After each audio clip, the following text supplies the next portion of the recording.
G'day poker people, welcome back. After grinding a shorter Friday afternoon session before going to see Fit For An Autopsy live in concert, I moshed probably the hardest I have since my early 20s and I had such a good time. Then I went home to sleep, expecting to wake up feeling refreshed for a Saturday evening grind at the Derby Lane, except when I woke up the following day I was actually extremely sore, probably because I used muscles that I haven't used since moshing in my early 20s at the concert. So yeah, I wasn't feeling 100%, but I still wanted to push through and go and get some volume at Derby. There are only a few days left in the month, and I really wanted to get these 50 hours done so I could get the $500 bonus. So I didn't want to give up the opportunity of grinding on a Saturday night. So I did end up driving to Derby, got there at about 6 p.m. and had to sit in a 1-2 game whilst I was waiting for the 1-3, and sitting there playing some 1-2, literally sore as I'm betting my chips going forward. I really did feel like a bit of an OMC in that moment, but fortunately,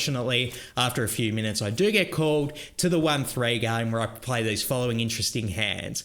Wasn't feeling quite 100%, and I do think it affected my play in the hands. You'll see what I mean in a second as we get to gambling and see these following hands. Let's giggity. There was a bit of a wait before I could hop in the 1-3 street, so I played 1-2 for a little over half an hour and ended up losing $171, leaving my 1-2 win rate somehow even worse than it was before. So I'm definitely not crushing the 1-2, but then we do finally get called for a 1-3. Let's hope we can play this one a bit better. We are into the game for 1,000 bangers, but we play this first interesting hand. In this very first interesting hand, we got the button straddle on, and I know, because it's me, I put the button straddle on, so mixing up a bit and playing a bit of a bigger game, and then the action folds to a very loose aggressive big blind who I think it has 100% VPIP so far in the game, so not surprisingly he raises it up to 40, and then a tight aggressive player actually 3-bets him to 125, and the action folds back to my button and I peel pocket 8s. Now I think this is a pretty interesting spot because I think it's very likely that the hijack is ISOing very wide over 100% VBIP, a big blind player. So I think maybe this hand is good enough to 4-bet for value/equity denial here. It's definitely very borderline. Like I think pocket 9s would be a no-brainer 4-bet and pocket 7s would probably be a pretty easy fold. I do take cold calling a 3-bet off the table here, particularly only at 1,000 effective. We're just not deep enough to be like set mining, and set mining would be kind of face up in this spot. So it's 4-bet or fold, and you know me, I'm going to bias towards the aggressive option. I 4-bet it up to 275. Let's go, kicking this game off with a bang, and then I make it 275, and then the big blind initial raiser calls, as well as the hijack. So despite my best efforts, we are still going 3 ways in a bloated pot with pocket 8s. At least we have position though, and then the flop comes down. Queen 10-7 rainbow, so pretty hard whiff for pocket 8s. When the villains check it over to me, I really think the best play here is just to check. The chances that we're behind on this board is very likely, and we can't get called by worse unless it's King Jack specifically, maybe Ace King if we use a smaller bet size, but I think really we should just be checking and trying to realize some equity, maybe turn a set on the turn. I don't do that though. I chose the aggressive option pre-flop and I didn't mind it, but I think this is maybe a bit of tilt coming into play and me just betting, not wanting to give up on such a big pot. I go ahead and bet 300. I really hate this play. I actually think it's a pretty clear-cut check in all honesty. And if I am betting, I should probably be going something smaller, letting like Ace King and Ace Jack type hands float. Whatever the case though, I'm punting to kick this session off. I make it 300 and then the big blind calls and the hijack folds. So it heads up with the hijack to a turn, which is the 9 of spades. They check it over to me and at such a low SPR, I really don't think we have any fold equity. Maybe we could get the opponent off pocket jacks, but I think most of the hands that are going to fold on the turn here we already beat. Mostly Ace King and Ace Jack type hands, and those hands have really good equity against us, so maybe we could get called by them, but I just think we just have to give up and maybe try to make a straight or a set on the river and then hope we win. So I just check it, giving up on the hand at this point. The river's a 3 of diamonds, and then the big blind goes ahead and bets 500, and yeah, I'm very concerned we're behind. I think the opponent probably has all of the pocket queens, pocket 10s. If they trap pre-flop with aces or kings, I wouldn't be shocked either. If they are bluffing, it's probably with ace king, so I guess we beat that hand, but I just think it's way too narrow of a bluffing range to put them on, and they might not even go with it. with the ace king. They might even fold that hand on the flop when I do use a bigger bet size. So I make the pretty clear cut fold here, and yeah, just sat down at the table and already punting. Maybe not the best start. This next hand is an absolute doozy. We've got the $6 straddle under the gun, as well as the $12 straddle in the +1 position. So we're playing a monster game. And if that wasn't enough action for you, the action player from the previous hand blind raises to 56 before the cards are even dealt. So yeah, pretty random number there, but always happy to take the action. Let's go. And then the action folds all the way to a tight aggressive big blind who raises 200 off of a $500 stack. And then I'm in the first straddle with ace 10 of diamonds. And I think this is an interesting spot because I wouldn't mind getting it all in against the big blind for only $500 if I assume that they're raising here with a reasonable range. And I actually do not think that they are. In all honesty, this is a tighter player who is playing pretty money scared typically when I play against them, in all honesty. So I think the range of hands they're willing to put $200 in with is absolutely crushing. My ace 10 suited is probably going to be something like 10s plus, ace king. I mean, maybe they'd even fold ace queen, in all honesty. So with that in mind against this opponent type, I think it's a pretty clear-cut fold, in all honesty. It's not what I do in game. I rip it all in for the $1,000 in my stack. I mean, this would be a fine play if I actually thought the big blind was capable of raising a realistic range for only like a little bit less than 10 big blinds. But yeah, I just don't think they are. I think they're not adjusting to the stack sizes, and they're just raising with their premium hands because they're a tight opponent.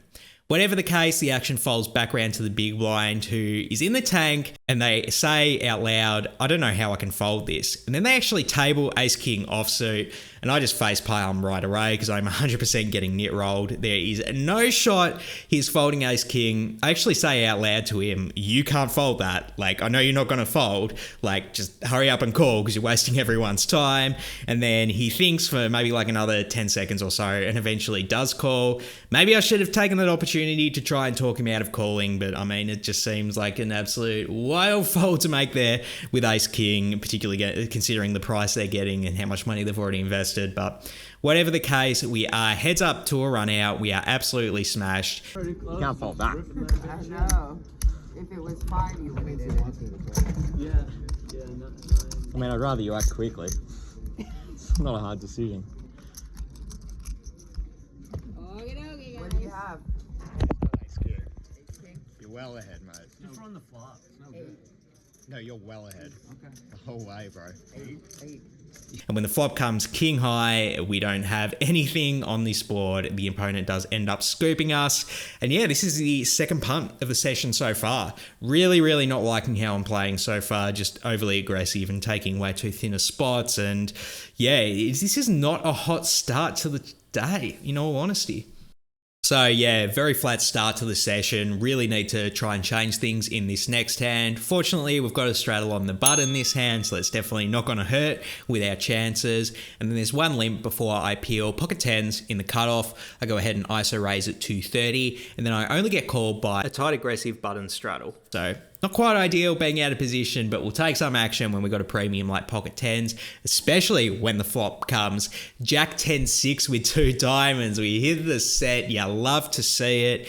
Now, I think this is a pretty interesting decision whether we want to c-bet and try and pile money in, or whether we want to check it over to the opponent. And I think against a tight aggressive opponent, that is the right play. If they have anything that will call a large bet from us, they're probably just going to go ahead and bet it themselves. And in that instance, I'd like to just check raise to try and inflate this pot as much as possible when we are relatively deep stacked. So I check it over to them, and unfortunately they do check back. So we are heads up to a turn, which is the ace of spades, and now I just want to start betting. I think if my opponent has an ace-x combination, they're much more likely to call a big bet now than they will be to call a check raise, plus some possibility they do check back a hand like ace-5 just to protect their checking range if we check it over to them. Just want to bet ourselves here. I go ahead and make it 40, and then the button calls. So we're getting a little bit of action. You love to see it. And the river is the 7 of diamonds, putting in the front door diamond draw.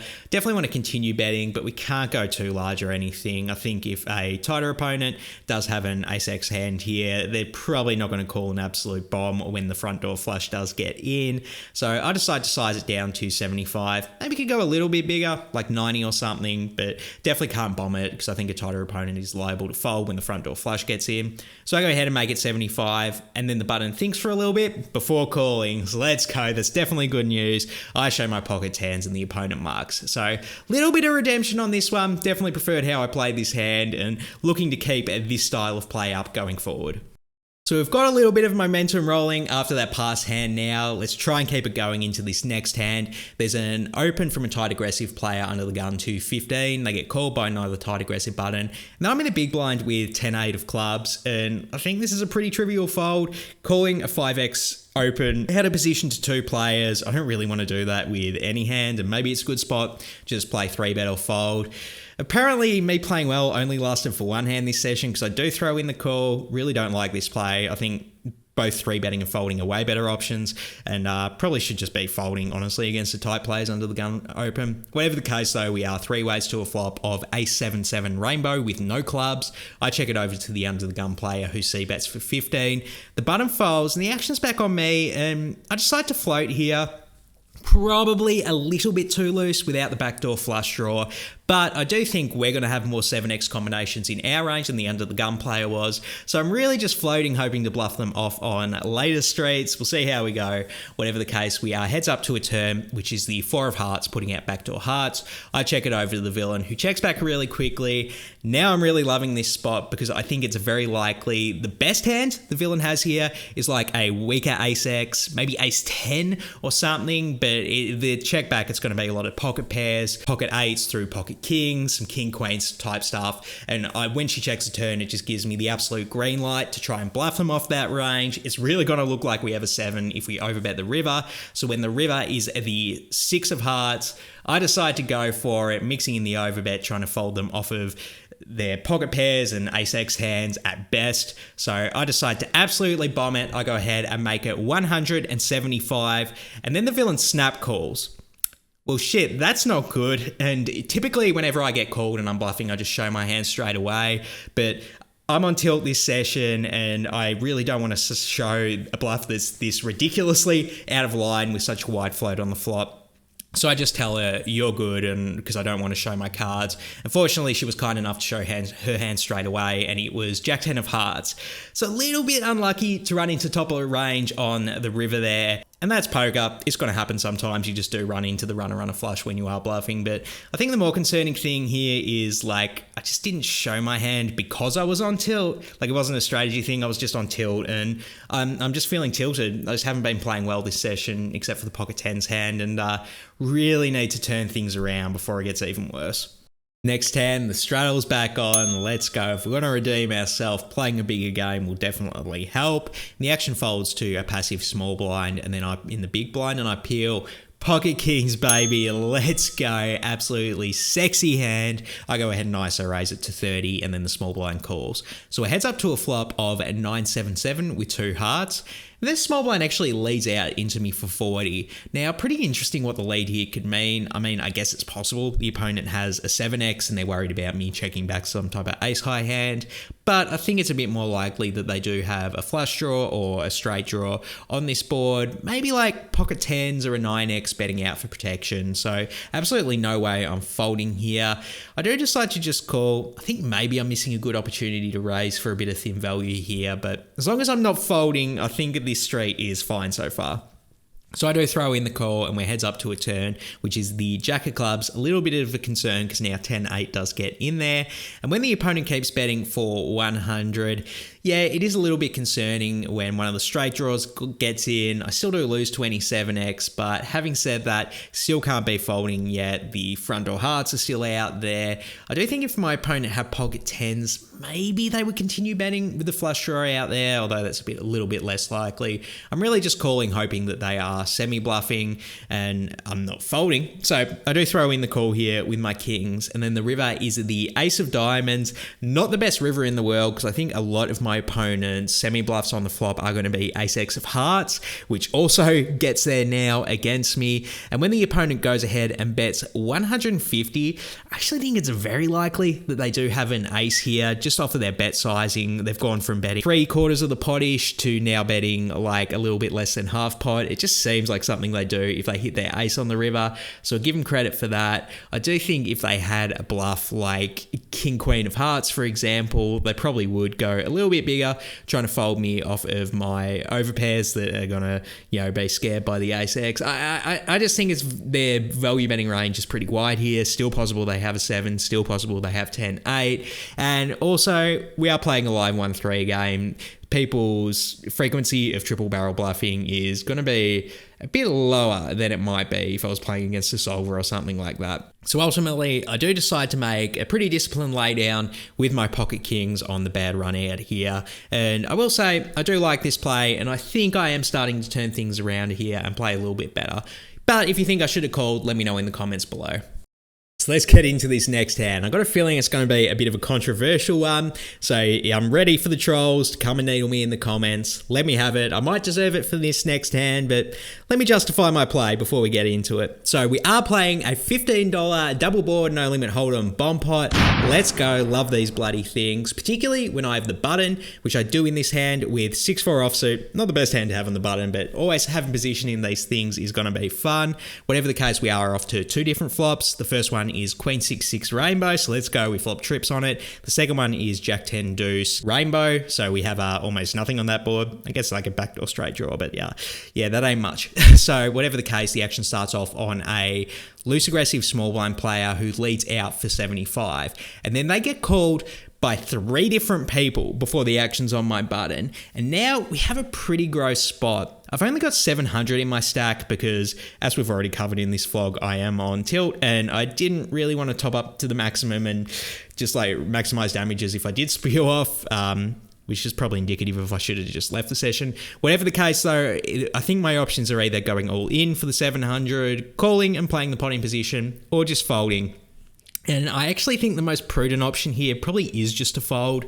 I think it's extremely likely that one of the other 4 people who have V-pipped in this hand do have a 6. And if they have a 6, the chances that they have a better kicker are extremely likely. Or if they have 6 deuce, we're most likely going to get quartered by that, depending on the run out on the first board. But most of the time we're going to get quartered with that since they have a pair on the second board. So unless they have 6-3 or also 6-4, we're going to get quartered or more likely scooped against that hand, and I definitely don't want to be going all in, only getting called by those hands. I guess it might be beneficial if like 2 of the other players call the all in and they've got like pocket jacks and pocket 10s on the first board, because then we do end up like chopping their stacks and getting half their stacks essentially. So there is some merit to going all in here, but I really think the prudent thing here is to fold, because if we rip it and we get called by 6, we're just 100% fucked, in all honesty. So, you guys love roasting me for my nitty folds and my spewy bluffs, and I think this session's been full of both, because I do decide to fold the trips on the flop here. Let me have it in the comments below if you think it's too tight, but fortunately there are still 4 people in the hand, so we are going to get to see the run out. The first turn is the 10 of spades, putting out backdoor spades. The second turn is the queen of clubs, and then the loose aggressive small blind keeps betting for 350 this time. The under the gun player calls, the +1 player goes all in for 525, and at this point I'm feeling very glad that I folded, because I think one of them's got to have like a 6 on the first board, right? And anyway, the cutoff folds, and both the small blind and under the gun player call, so they've got a $0 side pot. They're off to a river, which is the 3 of clubs, so now literally we would have lost to any 6, since 6-3 now has a full house on the first board, and the second river is the jack of hearts. The small blind rips it all in for 425, the under the gun player calls, and then check this out. The small blind player had pocket kings, the under the gun player had 10 deuce offsuit, and the +1 player had king jack. So I don't know how these guys have these hands, but somehow we would have won half the pot. No one had a 6. No one had a full house on the first board. What is going on? I am just out of my mind, tilted that we would have won half of this pot somehow. I mean, to me, it would have seemed insane to call because it's so likely that we're beat on the first ball, but we would have ended up winning it if we had gone all in and we would have won a rather sizable pot. And at this point, I'm so tilted to see it. Things are not going my way this session. I've not been playing well. And even when, in my mind, I did make a good play in this hand, it ends up like results-wise backfiring on me and costing me a bunch of money. And that was it. I literally racked up my chips like when I got to the under the gun position and left the table because I don't think the session was turning around from here and I have to hit the emergency tilt quit and leave the session. So there you have it, the most interesting hands we played over this rather brief session. It's the second session in a row where I just haven't played that long, and I think my decision to tilt quit early today was a very wise one. I was not playing well, taking those really thin spots at the start of the session with the pocket eights and the ace-10 suited just really ruined my session, and I think it's a lack of discipline issue. Like, really should just be keyed in the ace-10 suited hand that the villain was opening a very strong range when they do VPIP and they put in $200. Like, this tight guy is just not doing that without a nutted hand. And I should know that, and I should know better, but I just wasn't playing disciplined. A couple of other hands where I just made some undisciplined plays as well. I just really wasn't tuned in today. And I think it's because I was tired after the concert the previous night. I said I walked into the building not feeling 100%, feeling sore, and not 100% there mentally. So I think that was pretty clearly reflected in my performance today. Going to give myself a C+. I do really like a lot of the plays I did make here. I don't mind the 6-4 offsuit fold, results notwithstanding. I think the pocket kings fold is good. I do actually like my 10-8 suited bluff on the river, even if maybe I shouldn't have been in that hand in the first place. So there are a few good plays, but they're just knocked down by the undisciplined plays I made along the way. Quitting early was another good decision that I do like here, but yeah, can't go too high on the gameplay grade when I was playing undisciplined and had to leave early because of tilt. I think the results reflected my pretty poor performance as well, losing 1,145, which is honestly going to hurt the challenge a bit. I'm still above the $50 an hour marks at about $79 an hour. So don't get me wrong, this is a great win rate for 1-3, but it's definitely a downward trend from where we were previously. And with only 7.5 hours to go on the challenge, if I do book another big loss, I am going to dip below the $50 an hour. So make sure you hit subscribe and see in my next session, which actually ends up being the final session of the 50 hours, if we do dip below the $50 an hour mark. For now though, I'm out of here. Auf Wiedersehen.